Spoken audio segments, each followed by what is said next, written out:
hey, join my Discord, look in the description, look at gun, react to gun, do whatever you want with gun, just visit gun at least once. Alright, so Alex, this is AI Dungeon. Basically, it's just a place where you can have your own little adventures without other people around. And, you know, you can enter a prompt, or, you know, you can do a pre-generated story and just add your responses to the prompt. But today, we're just going to be doing some League of Legends related ones. So I think that for the first one, we're going to start with the tried and true. Zed and Shen are having an epic ninja duel that will decide the fate of Ionia. As you watch from the sidelines, Zed and Shen move with incredible speed and grace, their blades flashing in the sunlight as they clash in a fierce display of martial arts. Each strike is precise and calculated, every movement fluid and seamless, as they dance around each other in a deadly game of cat and mouse. That actually kind of sounds like it would be lore, to be fair. It's kind of sexual towards the end. All right. Now, what's the first prompt gonna be? Pitch me some ideas. Jin shows up. Jin shows up. No. I think Jin shoots from far away on the distance. Using perch atop a nearby rooftop, his sniper rifle trained on the two ninjas below. He takes careful aim and fires a shot, the sound echoing through the wall. Oh, through the air. The bullet whizzes past Zed's head, narrowly missing him and embedding itself in a nearby wall. Shen immediately reacts, leaping towards Jin with incredible speed and agility, his blade raised high. Jin says, "Ah, shucks, gang. I was aiming for the tree next to you." You watch as Shen lands on the rooftop, his roar humming with power as he confronts Jin. Despite Jin's protestations, Shen remains unmoved. His eyes narrow and focus as he prepares to strike. With a swift motion, he brings his sword down towards Jin, who narrowly dodges the attack with a deft sidestep. Ooh. Alright. Completely vetoed my my input there. But we're about to completely change that. Alright, what's the next prompt? You go next. I think Zed is gonna take advantage of Shen being focused on Jin, and he's gonna strike. Zed strikes on Shen's unguarded side as he is distracted by Jin's evasion. His blade slicing through the air with a deadly accuracy. Shen reels from the impact but quickly recovers, his own sword flashing as he parries Zed's next attack. Okay, so it's Keeper's W. Okay, yeah. Essentially what happened. Here's the Twilight Zone. The ground shakes as the trap detonates, engulfing Zed and Shen in a cloud of smoke and debris. You watch in awe as they emerge unscathed, their ninja reflexes allowing them to avoid the brunt explosion. With renewed determination, Zed and Shen resume their duel. Their blades crash in a symphony of steel. Okay. My God, can you tell I don't really read out loud since like, I don't know, 6 years ago? Yeah. Okay. We need a grand finale for this. Let's see. What do you think then? What do you think then? Okay. First we're gonna do something else, and then we're gonna add the finale. I think Jin is gonna R. If these two have like jump far away. There's no who we want to win. There's just what do we think is going to be a beautiful ending to this story. You see Jin take aim once again, his finger poised on the trigger just as he's about to fire. Shen suddenly disarms Zed with a swift strike, sending his sword flying through the air. Zed attempts to recover, but Shen is too fast, landing a devastating blow that sends Zed crashing to the ground. The fight is over, and Shen emerges victorious. Okay, we're not going to end it like that. That's a bit too obvious. Because Jin pretty much did nothing. It's just that. Well, let's get back to the story now that that's sorted out. What is Shen's most devastating attack? So I was saying, it's Shen's Q because it's the percentage max health. I think it's magic damage. Alright, perfect. It would be Shen, but I don't know what's the name of that ability. A big kiss from the lips. With renewed determination, Zed and Shen resume their duel. The blades clashing in a symphony of steel. Jin, leashing this moment, prepares to end the fight. You see Jin take aim once again, his finger poised on the trigger. Just as he's about to fire, Shen suddenly disarms Zed with a swiftly strike, sending his sword flying through the air. Zed attempts to recover, but Shen is too fast, landing a devastating blow that sends Zed crashing to the ground. Shen lands on top of Zed and prepares his most devastating attack, a big kiss on the lips. As the two ninjas embrace each other, Jin lays down the final bullet, killing them both. in a symphony of gunpowder and love. Yay! How gay. Beautiful. A wonderful ending to a wonderful story. So basically, Jin just killed two homosexuals. The end. Yeah, he's homophobic. Okay. Now that we've done our first story, Yeah. let's move on to the next one. Alex, do you have any ideas? What if we put the Darkins against the Void? Isn't that like actually lore? Or am I making that one up? Darkins against the Void. Okay, But yes. why they're fighting the Void? Okay, this is like 3,000 years ago. When the fuck the Darkins are in the lore, I never remember. Okay. And Darkins against Void. Jelani and the Fury are fighting Rek'Sai and Zersai. You basically just swapped out Kaisa and Talia for Jelani and the Fury. As you dodge the Zersai sharp claws, you see Sholani charging towards Rek'Sai with his sword drawn. Nafiri following close behind. Sholani's blade glows with an otherworldly energy as he strikes at Rek'Sai, causing the ground to shake with the force of her blow. Rek'Sai lets out an angry growl as Sholani's sword slices through her thick hide, leaving a deep gash. The Zersai swarm around the group, their sharp claws and teeth gnashing as they try to take down Nafiri and Sholani. He didn't say anything about the Monopoly. Sholani and Nafiri continue to fend off the Zersai. The movements gracefully as they dodge and strike with precision. Rek'Sai snarls, her eyes lock onto Sholani as she lunges forward with her own deadly claws. The ground trembles beneath your feet as the two clash, their weapons colliding in a shower of sparks. At least Ikanda knows that the Zersai and Rek'Sai have claws. I mean, Yeah. at least. I'm very upset that it keeps vetoing my Monopoly suggestions. Illegal, yeah. No, just put illegal. Just try without the Y. Let's see if that Illegal. Money Fuck illegal. it, illegally from Maybe the double, bank. maybe double L. I don't care. Okay, here we go. From here. Start from After a quick debate, they come to the conclusion that Rek'Sai has been taking money legally from the bank and has taken mass stock of the board game. Sholani and Nafiri exchange a quick glance before nodding in agreement, their determination unwavering as they continue to fight against Rek'Sai and the Zersai. The battle rages on, the clash of metal and the screams of the Zersai filling the air around you. This is a very extreme game of Monopoly. I don't remember This is blades being extremely. involved. Are we trying to win the game of Monopoly? What are we trying to do? I don't know anymore. I got lost on the aim. Nafiri understands what needs to happen, as she gives Sholani an understanding nod. Sholani sacrifices herself to hold down Rek'Sai as Nafiri fires off her special beam cannon. Sholani's eyes burn with fierce determination as she charges forward, her sword at the ready, and pins Rek'Sai to the ground with all her might, allowing Nafiri to unleash her powerful blast. The beam tears through the air, hitting Rek'Sai with a devastating force that sends her flying backwards. From Rek'Sai and the Zersai blast off. Yeah. From right here, yes.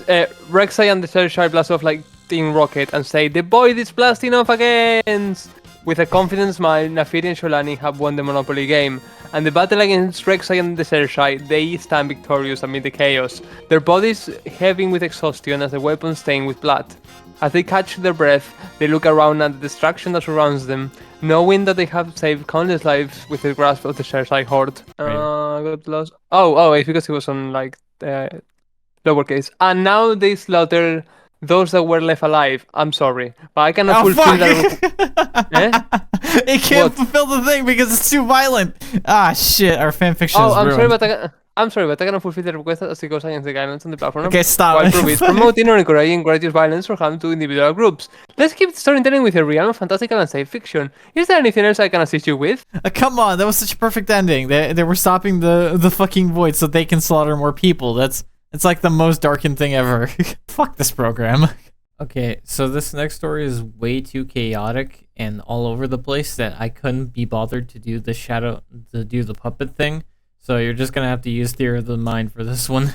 Okay, we did one of my stories, we did one of your stories, we did the beginning, and now we're gonna do some stuff from the Discord server. Shaco's Day Out.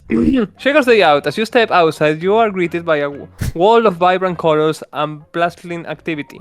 People milling about, shouting and laughing, vendors hawking their wares from cars and kiosks, children playing games in the street. Okay, we're in Demacia. Alright, Shaco is meant to be around. Nobody fucking knows. He could be in Shurima for all we know, man. Let's just stick with Demacia for now. Demacia. Alright, let's see. What shall our first action be as Shaco? let's start with some graffiti. I think it's putting us in the shoes of Shaco when it says as you step outside. Yeah, As you approach, oh no, Shaco, the 3 feet tall marionette will go and put graffiti on the stop killing mages signs. As you approach the stop killing mages sign, you pull out a can of spray paint from your pocket and begin to deface the message.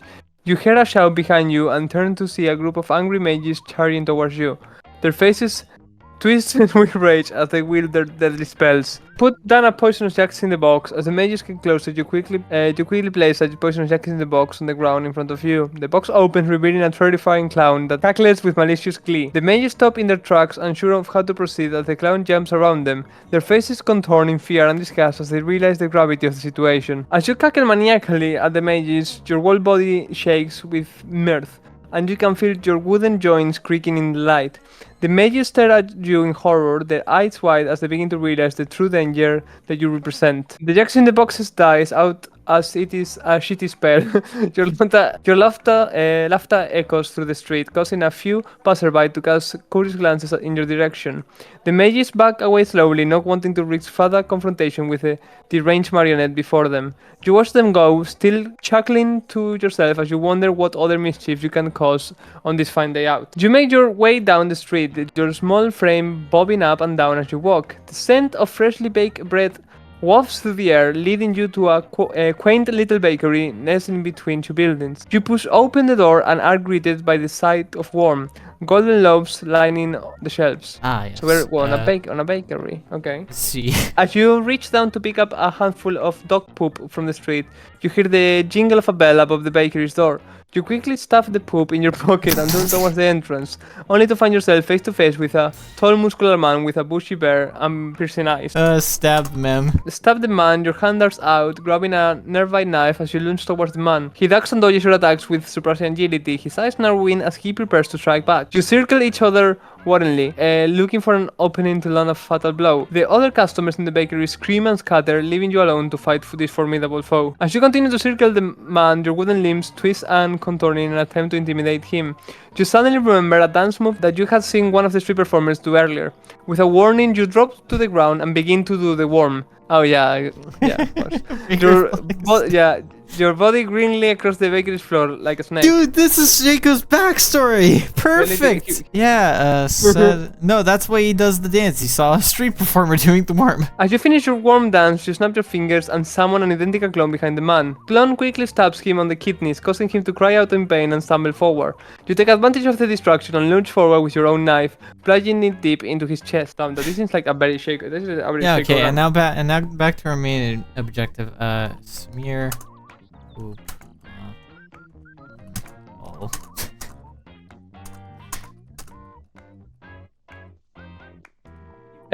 As the man falls off to the ground, you quickly smear the dog poop from your pocket on all the bread in the bakery, giggling with delight at the thought of all customers eating the contaminated loaves. The other patrons look on in horror, too afraid to make a move as you continue to wreak havoc. You cackle with glee as you joyfully skedaddle out of the bakery, leaving behind a scene of chaos and destruction. The other customers huddle in fear, unsure of how to react to the strange, malevolent creature that had just rampaged through their beloved establishment. As you spot Shivana, the half-dragon walking down the streets, you can resist the urge to mess with her. You sneak up behind her and tap her on the shoulder, pretending to be a harmless child. She turns around with a smile, but her expression quickly turns to be one of shock and disgust when she sees your twisted demonic face staring back at her. Perfect. Ah, yes. How can we make it a way better lore for Shaco than Riot can? Yeah. You grab a nearby stone and take aim at Shivana's shoes, your speed landing directly on it. Why did I grab a stone? Shaco has ways no man can understand. Stone. I think we're doing Shaco justice more so than Riot has. I think we're doing a lot of justice on here. They should employ us. As you walk away from Shivana, you can hear her angry shouts and the sound of the shattering glass behind you. Okay, let's press the continue button. See what happens. You look back and see that she has called the police, and the whole area is now in an uproar. You continue down the street, laughing to yourself as you reflect on the chaos you have caused. See, this is already it's already like 3 times the lore that Shaco actually has. What do you mean? Every line is already longer than the lore. I got a nice training ground and spot Garen and decided to tie his shoelaces together. As you make your way to the nice training grounds, you spot Garen and decide to mess with him. Okay. You sneak up behind Garen, your small frame unnoticed as you kneel down to tie his shoelaces together. You giggle to yourself as you imagine the knight stumbling and falling on his face, his bulky armor weighting him down. Suddenly Garen turns around, his eyes narrowing as he spots you. He charges forward, ready to apprehend you for your mischievous act. Okay, You quickly jump onto Garen's back, your small size allowing you to maneuver around him with ease. With a few deft movements, you undo one of his shoulder pads, causing it to slip off and clang to the ground. Garen stumbles forward, throw off balance by your actions. As Garen turns around to face you, you grin mischievously and spit on his face. Fuck's sake. The knight recoils in disgust, wiping the saliva off his cheek with his sleeve. He lunges forward, his hand reaching for his sword as he prepares to teach you a lesson. As Garen reaches for his sword, you quickly grab a roll of barbed wire for your pocket and wrap it around the handle, making it impossible for him to grip. He stares at the weapon in frustration, his eyes darting towards you as he realizes that he has been outsmarted by a small mischievous creature. go home? I don't know. Yeah, we just go home. Yeah, let's see. No, we go let's to the see. forest. Yeah, let's see what happens if I just try to go home. You quickly turn and run away from Garen, leaving him standing in the knight's training ground, humiliated and defeated. As you make your way back home, you smile to yourself, feeling satisfied with the chaos and mischief you caused through the day. No, nobody needs to like Shaco. As you burst into your creator's lab, you are overcome with a sudden urge for chicken nuggets. With a warning, you start screaming at your creator to make you some. They turn towards you with perplexed expression, unsure of how to respond to your outburst. You continue to yell and stomp your feet, demanding that they satisfy your cravings. You refuse to go back down from your demands, continuing to scream and shout for chicken nuggets at the top of your lungs. Your creator tines and shakes their head, resigned to the fact that they will have to fulfill your childish request. They get up from their workbench as they head to the kitchen, muttering under their breath as they prepare the nugget for you. As your creator hands you the plate of freshly cooked chicken nuggets, you gobble them up eagerly. Feeling satisfied and content, your creator watches in amusement as you stuff your face, a small smile playing on the lips. You finish the last nugget and let out a loud burp, grinding up and your creator and thanking them for the delicious meal. Ah, yes. Okay, now, smash plate on the ground. As Shaco would. Nobody is allowed to be happy when Shaco is around. As soon as you finish the last chicken nugget, you suddenly feel an urge of anger and frustration. With a warning, you grab the plate and hurl it across the room, smashing it into tiny pieces against the wall. Your creator looks at you with a mixture of shock and disappointment, but says nothing as they clean up the mess. Nobody is allowed to be happy while Shaco's around. Not even the person who made him. As your creator turns to clean up the broken blade, you take the opportunity to sneak a small snake into the pocket. You grin to yourself as you imagine the look of surprise and terror on their face when they discover the slithering creature. Your creator finishes cleaning up the mess and turns back towards you, unknowingly carrying the snake on your pocket. Why is this the most entertaining story? Yeah, this is probably the best one of the bunch. As your creator reaches into their pocket to grab their phone, they suddenly feel a sharp pain in their hand. Looking down, they see the venomous snake latch onto their skin. Its deadly toxins quickly spreading through their body. Your creator falls to the ground, convulsing in agony as the body shuts down. I think this is great. Oh yes, completely. The best Shaco story. I'm gonna put this on fucking As your creator the Journal lies, of Justice. As your creator lies breathing on the ground, you approach them with a look of contempt in your eyes. Without hesitation, you spit in their face before turning on your heel and leaving the lab. As you walk away, you feel a sense of satisfaction at having finally asserted your dominance over your creator. How do we end this? I've pretty much just been putting in prompts the entire time. No, because the thing is already done. We just asserted dominance over the creator, and now we're gonna go and visit Riot. You set your own journey to the north, determined to start your own company and become a successful entrepreneur. As you travel through rugged terrain and harsh weather, you encounter countless challenges and obstacles, but with each setback, you grow stronger and more determined, fueled by your burning desire to succeed. Alex. The months of hard work and dedication. I was on it. I was looking well. Remember, my screen is super big, so don't get lost. Okay. After months of hard work and dedication, your company, Amazon, becomes a massive success. You become a household name with people across the world using your services and products. Your business empire expands rapidly and you find yourself constantly innovating and pushing the boundaries of what is possible. You become one of the wealthiest people on the planet with endless opportunities at your fingerprints. Tips. Oh, no, this is amazing. This is an amazing story. This is the best. We're never topping this. We're never topping this. we need to copyright this story. Yes, of course. Riot, if you're watching this, Mark Merrill.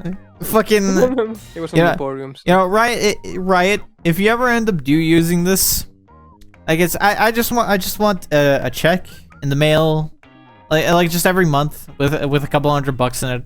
I want royalties. Let's just cut straight to the point. Oh my god, this is amazing.